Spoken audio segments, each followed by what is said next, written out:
Hi guys, magandang gabi sa inyong lahat. Ako po si June and welcome sa panibagong episode ng ating vlog. Ang pag-uusapan po natin, video ni Saldico at video ni Marcos Jr. Parang video versus video. Ang tanong, sino ba ang mas pinaniniwalaan ng taong bayan? Wala nang kaduda-duda. Ang mas pinaniniwalaan ngayon ng taong bayan ay si Saldico. Yung mga sagot naman ng video ni Marcos Jr. Parang sinasabi nga nila, parang nag-hallucinate na naman. Parang nag-i-imagine. Mga imposibleng palusot ang mga sinasabi o sagot ni Bongbong Marcos. Kasi parang nag-iimbento na lang makapalusot lang. Alam mo yung nahuli na sa akto, halimbawa, namboboso sa bintana ng CR, nahuli siya, akto. Hoy, ano ginagawa mo dyan? Tapos sasabi, wala, nanguhuli na ako, gagamba. Nagpapalusot ka pa, eto sa'yo. Yung mga ganun na lang ang ginagawa Tapos pag-uusapan din natin yung anak naman, si Sandro Marcos. Willing daw na dumalo doon sa ICI. Ang lakas ng loob syempre, tatay niya yung nagbuo ng ICI Kaya malakas ang loob Dadalo raw, willing daw. Tapang pa ang lakas ng loob hindi naman televise yan. Saka mga luto lang yung mga hearing dyan sa ICI. Alam na ng taong bayan yan, hindi yan patas. Mayroon lang mga may mga tinutuluyan talaga, Kinakasuhan, tinutuluyan. Pero may mga pinipigilan, pinagtatakpan. So, luto na po yung mga ginagawang hearing dyan sa ICI. Okay, bago ang lahat, syempre, paki-like muna itong video. Sige na, pindutin nyo na yung like. Tapos huwag kalilimutan mag-subscribe.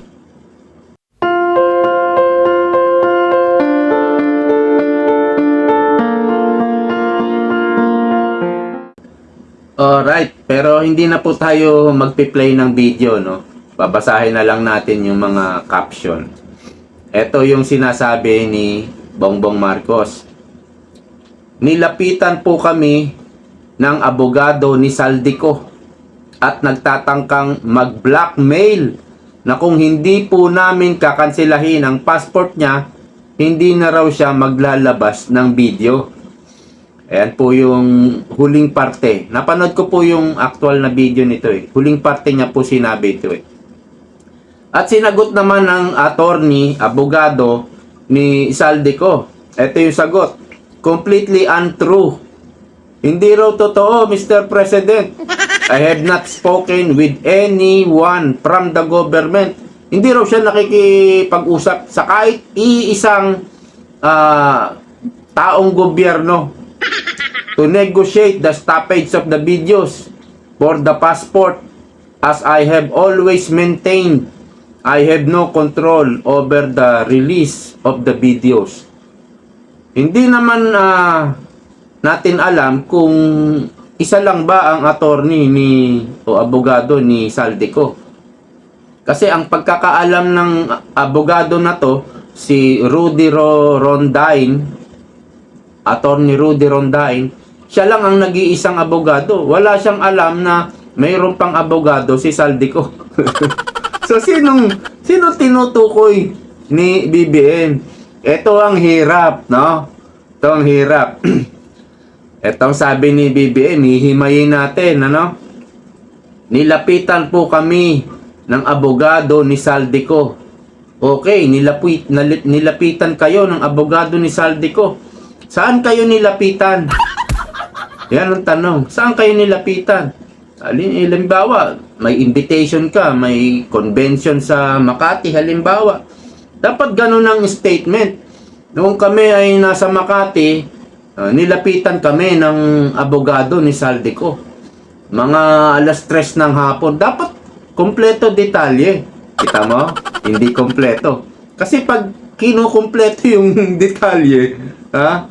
O kaya pag nagsisinungaling ka lang, nag-iimbento ka lang ng kwento, maikli lang, ganyan lang.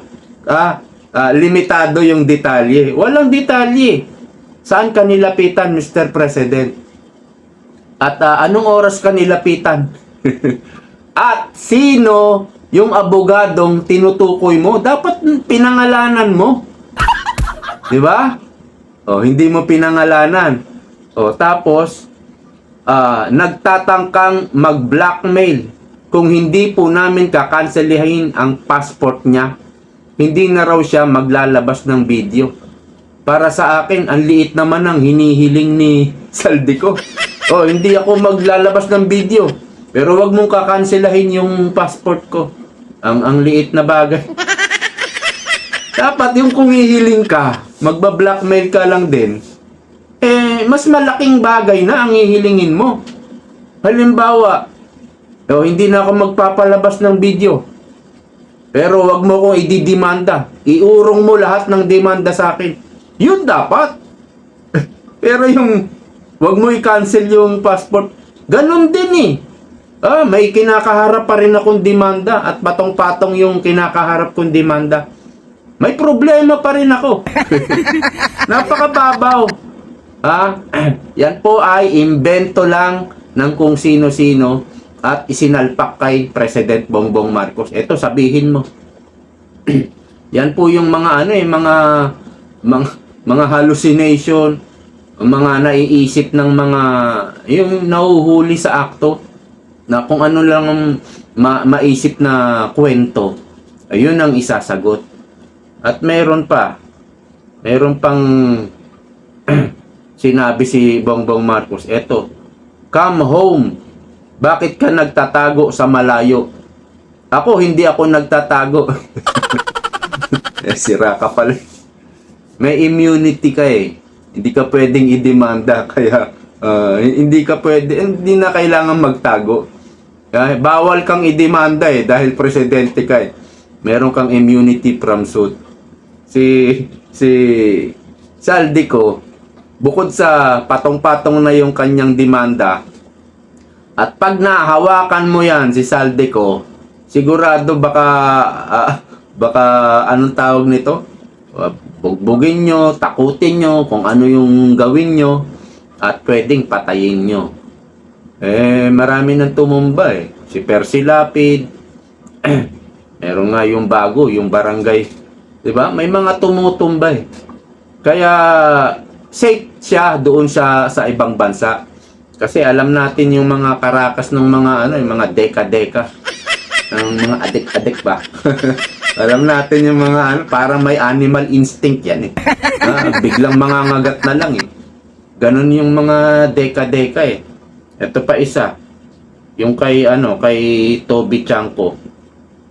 Alam nyo, bilib ako dito kay Toby Chanko kapag binabanatan niya si Saldico at si Romualdez. Tuwan-tuwa tayo eh. Dapat talagang dapat may makatapat yan.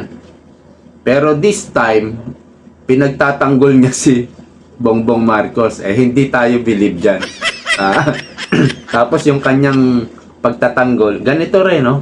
Parang parang invento lang din.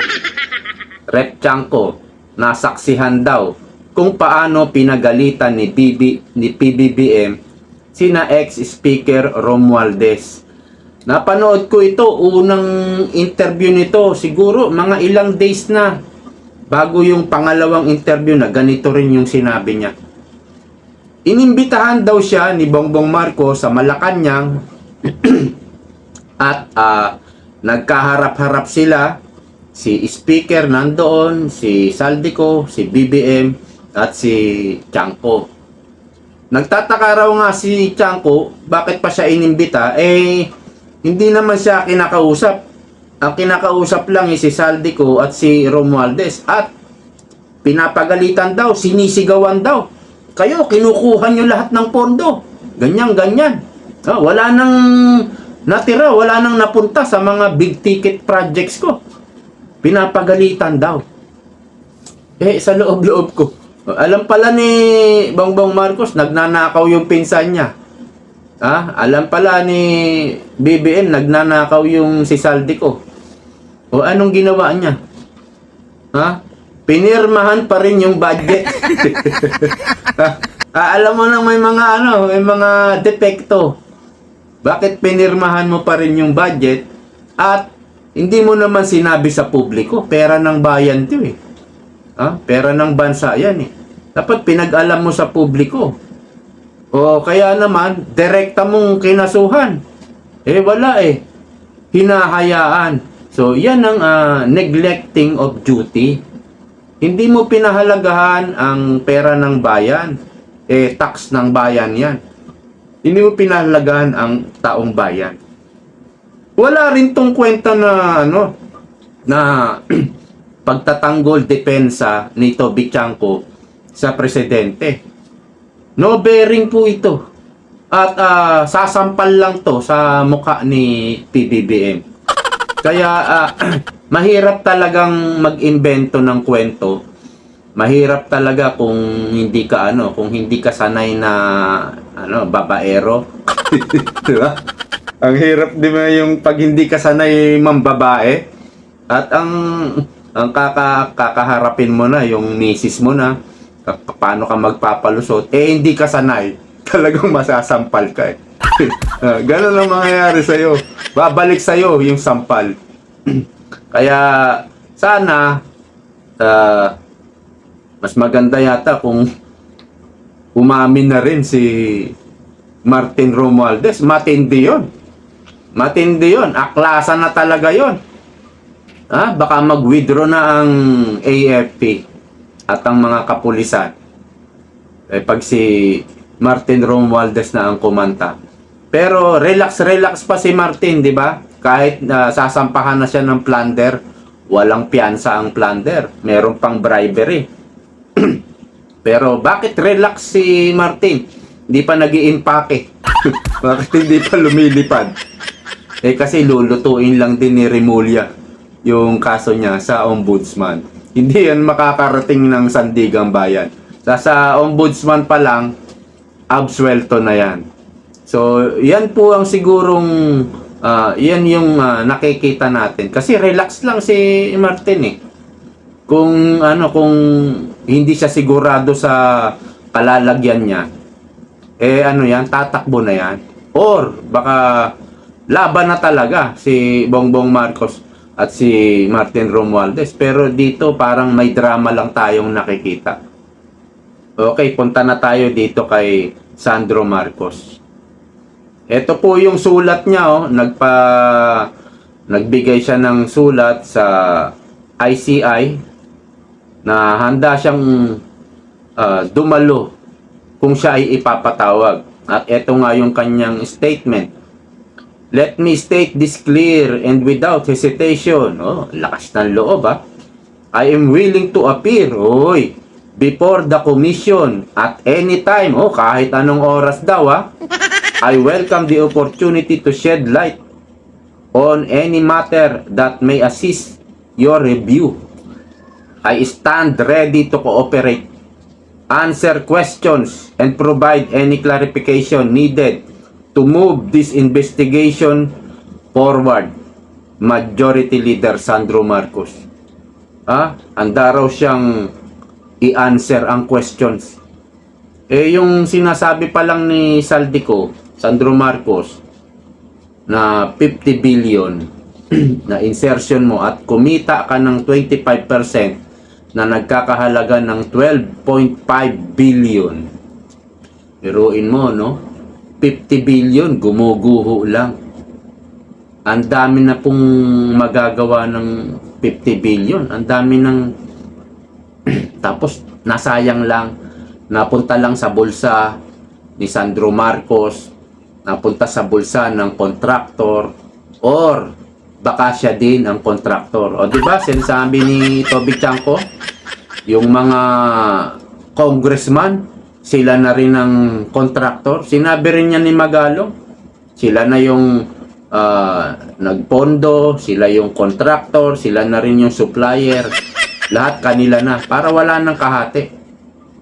At kung gagawin mong ghost yun, naku po, isolo-solo mo 100%. O, di ba? Baka yung, kasi may kontrata rin yung Diskaya sa Ilocos.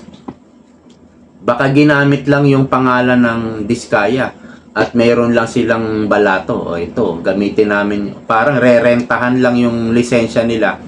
O ito, bayad. Eh di, maganda rin para sa Diskaya. Diba? Pinarerenta mo lang yung lisensya mo.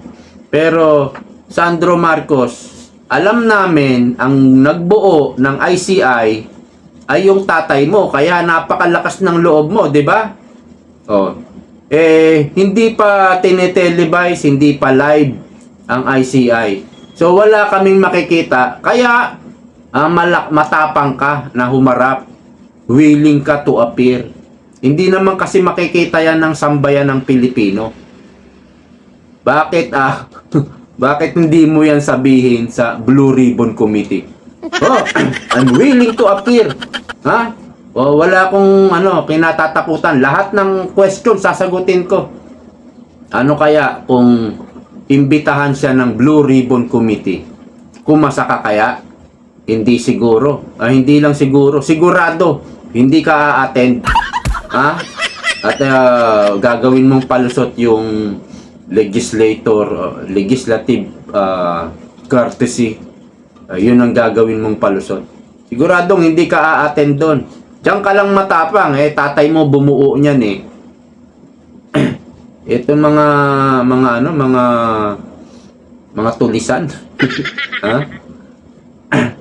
Matatapang pag pag alam nila na safe ako rito. Oh, 'di ba? Tapos may sinabi pa siya. Eto. Gusto niyang pabagsakin. Sinasabi niya ito kay Saldico. Gusto niyang pabagsakin ang administrasyon para makatakas sa kanyang krimen. Mga kababayan, si Saldico ay hindi journalist. Siya ay kriminal na umiiwas sa hustisya. Huwag tayong magpabudol. Hindi na po kami magpapabudol. Huwag mo na kami paalalahanan. Hindi na kami magpapabudol sa mga Marcos. Ganun na uli, no? Sa paniwala niya ni Sandro, hindi siya tumataka sa hustisya. Tatay mo presidente. Tapos majority leader ka pa. Hawak mo, malakas ka sa Congress. Ha? Kaya malakas ang loob mo eh. Subukan mong bumaba ang tatay mo o wala na sa pwesto. Baka mag-abroad ka na rin. Ha? Ang lakas ng loob mo, di ba? Tatay mo presidente. At paano mo nasabing pababagsakin ni Saldico ang administrasyon kung naglabas lang siya ng video at kino-confess niya lang yung mga kurakot, yung mga pagnanakaw na ginawa nyo sa gobyerno. Hindi yun agad-agad babagsak ang administrasyon. Pero doon po sa mga sa mga siniwalat ni Saldico, mayroon siyang ebidensya eh. Mayroon siyang ebidensya. Si Bongbong Marcos, ito sinabi niya, nilapitan po kami ng abogado ni Saldico. Sinong abogado yan? May picture ka ba? Si Saldico, ang daming picture. Umabot na yata sa 30 o 40 picture na mali-malitang pera. Ang dami ng picture. Ikaw, meron ka bang picture? Lumapit ka mo sa inyo. Di ba, laging may kasunod na camera yan si Bongbong Marcos? Halimbawa, naglalakad, may lumapit. No? Laging may kasunod na camera yan. Sigurado, dapat nahagip yun. Sigurado nahagip yun. Dapat may screenshot ka man lang or video. Ilabas mo na yung video na kinausap ka ng abogado ni Saldico. Wala. No? So, yung video ni Saldico versus video ni Bongbong Marcos, sino mas pinaniniwalaan ng taong bayan? Yung may ebidensya na. Wala lang ebidensya si Saldico doon sa paratang niya kay Lisa Marcos. Okay? Malay mo sa susunod, maglabas din ng pictures at videos. Dapat may ebidensya, Mr. President. Pag wala, ano lang to, marites lang. Invento lang. No? Tas kulang pa sa detalye. At sinasabi naman ni Marcos, ay ni Sandro Marcos, pababagsakin daw ang administrasyon. Dapat mayroon ding ebidensya, Sandro. Kasi mayroon ding ebidensya sa'yo na inilatag si Saldico. Ha? At dapat sa tuwing sasagot ka, ang isasagot mo within the issue. 'Di ba? Nagpalabas ng ebidensya, listahan ng mga insertions mo. Dapat dun ka sumagot. Na-review ko po yung listahan na inilabas ni Saldico. At ito yung mga listahan. Wala po akong ganitong proyekto. Dapat dun mo sinasagot. Doon sa issue. Wala eh. Hindi ka naman sumasagot dun sa issue eh. Puro ka lang din paratang na walang ebidensya. Nasaan na ebidensya mo dito? Napababagsakin niya ang administrasyon. Dapat mayroon kang testigong ihaharap. Narinig ko si Saldico, ganito, ganyan. Pababagsakin ng administrasyon. Kahit testigo. O kaya naman video. O kaya naman audio. Na pinag-uusapan na pababagsakin ng administrasyon. Wala eh.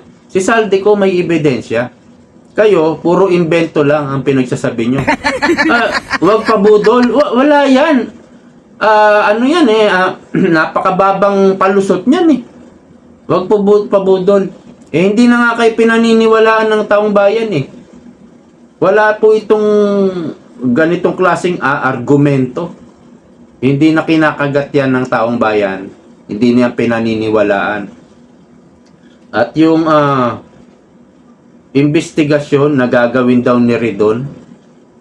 'Di ba? Sabi ni Ridon, iimbestigahan yung yung Dolomite Beach. O asan na 'yon? 'Di ba? Nakalimutan niyo na ba 'yon? Asan na Ridon? Akala ko ba iimbestigahan mo yung Dolomite Beach? O, 'di ba? Wala na. O. Itong committee ni Ridon, hindi Ayan. Pakinggan natin to si Ted Filon. Itong committee ni Ridon, hindi natuloy sa kanyang Dolomite investigation kasi wala palang basbas pa ng House leadership. Di ba yung katotohanan dyan eh? Nagkusa siya pero wala pa po palang approval yon sa House leadership. Kayo po, anong inyong balak sa Kamara? Okay, tapos na. Hindi na po. Mukhang hindi na matutuloy ang investigasyon ni Ridon. Ano yon? Diversionary tactic lang. Para makagulo lang doon sa flood control scandal, flood control anomalies. Para makagulo lang. Nag-ingay lang si Ridon, no? At hindi naman pala talaga itutuloy yung investigasyon.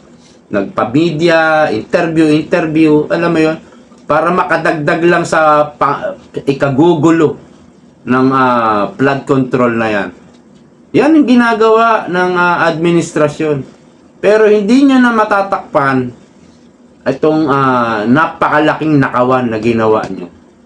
At eto na si Saldico, kinanta na yung tatay, yung nanay, yung anak, pamilyang Dorobo, pamilyang mafia. Hindi na kayo makakaligtas. Wala na kayong baka nga pag wala na kayo sa posisyon at maglakad-lakad kayo sa luneta, baka hindi na kayo gagalangin.